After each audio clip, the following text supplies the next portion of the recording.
Sehingga ada pepatah mengatakan, many a great man start as a newspaper boy, katanya. Banyak orang besar yang mulai pekerjaannya dengan menjual koran. Artinya berangkat dari A.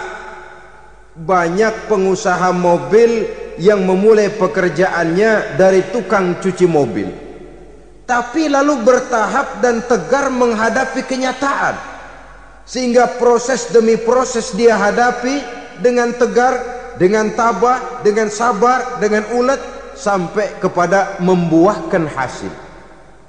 Kita ingin pintas, kayaknya mau, usahanya tidak mau, senengnya mau, peras keringatnya tidak mau. Ini tentunya akan melahirkan kontradiksi di dalam kehidupan. Maka dari jenis perjudian massal semacam ini lahirlah penyakit tulul amal, panjang angan-angan, terlalu muluk cita-cita.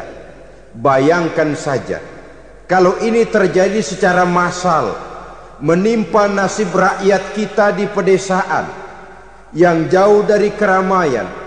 Tiap hari mereka didina-bobokkan oleh gambaran tentang akan diperolehnya uang dalam jumlah yang banyak, dengan angka nol yang berentet.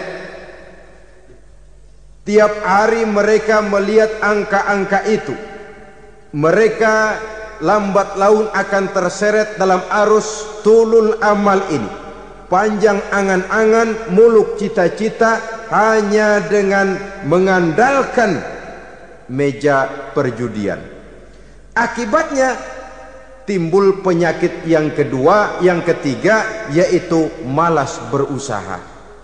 Orang kalau sudah terlalu asik berkhayal, menghitung bintang di langit, malas berusaha. Kalau ada temannya kerja jadi buruh kasar, bawa hasil yang merupakan jerih payah dan peras keringat dia, satu minggu bergaji 10-15 ribu, diketawain. Apaan gaji lu 10 ribu, 15 ribu? Entar gua nih kalau ketembus 100 juta, entar. Yang 10 ribu dan 15 ribu keringat orang itu dihina, itu dicela. Tetapi dia selalu menghitung, entar nih gua. Entarnya wallahu a'lam. Saudara hadirin yang saya muliakan, timbullah sikap malas. Padahal di tengah negara sedang membangun di berbagai bidang kehidupan. Maka sifat malas ini merupakan musuh kita, baik mengejar kemiskinan, baik mengejar kebodohan dan keterbelakangan kita di sektor-sektor lainnya. Alangkah akan terganggunya roda pembangunan di negara kita ini jikalau sebagian besar rakyat dihinggapi oleh penyakit malas, yang malas ini dilatar belakangi oleh penyakit tulul amal, terlalu muluk angan-angan, yang angan-angan ini dinina-bobokkan oleh keinginan untuk mendapatkan untung yang besar tanpa peras keringat dan banting tulang. Sasaran yang lebih jauh, dan ini yang paling kita khawatirkan, hancurnya kubu-kubu pertahanan moral daripada bangsa kita. Kita sependapat bahwa lebih penting daripada membangun jembatan adalah membangun manusia yang membangun jembatan. Bahwa lebih penting daripada mengaspal jalan raya adalah membangun mental manusia yang melaksanakan pengaspalan itu. Dengan kata lain, membangun dan mempersiapkan manusia pembangunan. Tanpa itu, maka saya merasa khawatir kalau nanti kita tidak akan sampai kepada target yang kita harapkan oleh karena kandas di tengah jalan.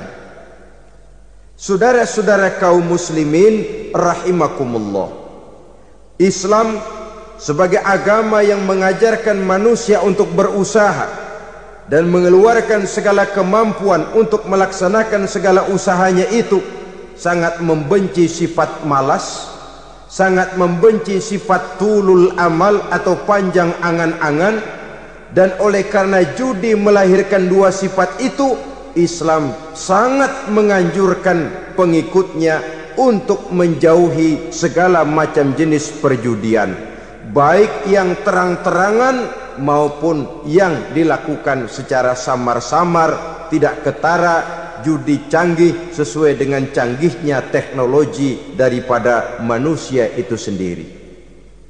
Ini adalah penyakit yang meracuni masyarakat manusia dari sejak berpribadi, bertetangga, berumah tangga, sampai kepada berbangsa dan bernegara. Dan kasus-kasus yang timbul sudah cukup banyak, yang tidak mungkin lagi kita katakan hanya sekedar bersifat kasuistis, bersifat kasus-kasus kecil saja. Sebelum riaknya naik ke permukaan, marilah kita membuat benteng untuk masing-masing pribadi muslim memelihara dan menjaga diri, jangan terseret dalam permainan yang bernama judi, apapun bentuknya, bagaimanapun cara dan ragamnya, karena jelas bahayanya lebih besar daripada manfaatnya. Taruhlah kita barangkali kemarin-marin hanyut dalam arus perjudian, tetapi hendaknya kita bisa mengambil pelajaran bahwa seorang mukmin adalah seorang yang apabila dia melakukan kesalahan, dia segera sadar, dijadikannya pelajaran untuk tidak diulanginya lagi pada masa-masa yang akan datang. Dengan sikap semacam itu, kita tidak lagi akan mengulangi kesalahan-kesalahan lama, dan grafik kehidupan kita dari hari ke hari akan makin menunjukkan hal-hal yang baik dan positif adanya. Saudara-saudara kaum muslimin rahimakumullah, kalau ABRI masuk desa, rakyat beruntung. Kalau jaksa masuk desa, rakyat bahagia. Kalau koran masuk desa, rakyat ikut jadi cerdas. Tapi kalau judi masuk desa, rakyat kiamat. Pembangunan akan terbengkalai, roda perekonomian akan lesu, karena mestinya orang membelanjakan uang untuk sesuatu yang dia perlukan, akhirnya dia belanjakan untuk sesuatu yang dia tidak perlukan, karena gambaran khayalan akan mendapat keuntungan yang jauh lebih besar lagi. Padahal istilah orang-orang tua kita dulu, lebih baik makan singkong betulan daripada makan roti ngimpi. Artinya uang yang 1.000-2.000 rupiah itu lebih baik dibelikan beras, dimasak, makan bersama anak dan istri, terasa nikmat dan halalnya, ketimbang beli kertas lalu ngelamun, menghayal, menghitung yang bukan-bukan. Itu kertas dibolak madep mulon, dibolak madep mudik, diputar sana, diputar sini, akhirnya palanya ikut muter.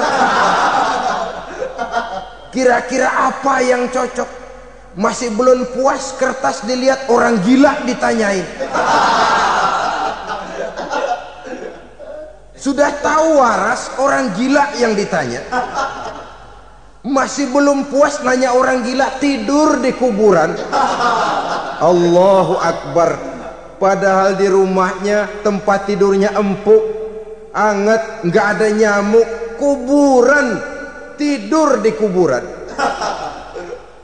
Dampak-dampak negatif yang semacam ini pada gilirannya mau atau tidak mau akan menyeberang kepada garis akidah, membahayakan dan mengancam nilai-nilai tauhid yang kita miliki. Sudah kertas dibolak-balik, tidak puas, orang gila ditanya. Orang gila ditanya belum maram, tidur di kuburan. Barangkali ada bisikan. Saudara hadirin yang saya muliakan, memang walaupun wahyu sudah berhenti, tapi Allah masih memberikan ilham kepada hamba-hambanya yang dikehendakinya. Tetapi ilham itu bentuknya positif. Kalau saudara pagi-pagi berniat, tahu-tahu datang pikiran nanti malam mau ngaji, itu namanya ilham. Kalau saudara sedang merenung, tahu-tahu datang pikiran saya mau sedekah, itu namanya ilham, bentuknya positif. Tapi kalau ngelamun tahu-tahu datang pikiran nomor sekian sekian sekian pasang, itu bukan ilham, itu belis.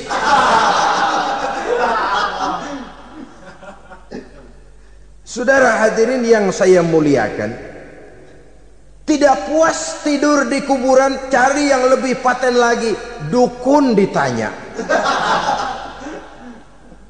Nah, saya ingin menuduhkan persoalan. Apa tidak boleh orang ziarah kubur? Apa tidak boleh orang pergi ke dukun? Ini dalam kaitannya dengan judi, karena ini penyakit yang sudah merajalela, mewabah di kalangan masyarakat kita di lapisan yang bawah ini. Saudara hadirin yang saya muliakan, ziarah kubur bukan saja boleh, malah dianjurkan oleh Nabi. Tetapi ziarah kubur yang dianjurkan oleh Nabi itu dengan tujuan pertama, agar orang ingat kepada mati. Kafa bil mauti wa'izah, kata Nabi. Cukup dengan mengingat mati menjadi pelajaran bagi kamu semua. Maka etikanya diajarkan, kalau saudara ziarah kubur, sampai di depan pintu kubur itu kan, Assalamualaikum ya ahlal kubur wa inna insyaallahu bikum lahikun. Kami satu saat insya Allah pasti akan menyusul kamu. Kalau kamu sekarang berbaring di sini, satu saat kami akan berbaring di sini. Ziarah kubur mengingatkan orang kepada mati. Orang yang ingat kepada mati, gaya hidupnya lain dengan orang yang tidak ingat mati. Nah, orang kalau nggak ingat mati, gaya hidupnya nggak terkontrol. Kalau dia berkuasa, Fir'aun, itu nggak ingat mati. Kalau dia kaya, Korun. Sudah gambarannya nggak merupakan gambaran-gambaran yang baik. Orang yang ingat mati, dia berkuasa, dia berlaku adil. Suatu saat saya akan mati dan ini akan dimintakan pertanggungan jawab. Orang kaya ingat mati, dia akan jadi pemurah. Kenapa? Kalau saya diberikan ilmu, pertanyaan akhirat cuma satu, ilmumu kau amalkan untuk apa? Kalau saya diberikan umur panjang, pertanyaan akhirat cuma satu, umurmu kau habiskan di mana? Tapi jikalau saya diberikan harta, pertanyaan akhirat ada dua, hartamu kau dapat dari mana, kau belanjakan kemana? Depannya ditanya, belakangnya ditanya. Dapat dari mana, dibelanjain kemana? Sebab dua-duanya berkaitan dengan kegiatan. Kadang-kadang dapatnya dari jalan yang baik, tapi keluarnya ke tempat yang tidak baik, itu pun tidak betul. Atau dapatnya dari yang tidak baik, tapi dibelanjakan untuk yang baik, itu pun tidak bisa diterima. Oleh karenanya, dengan mengingat mati, gaya hidup seseorang jadi terkontrol karenanya.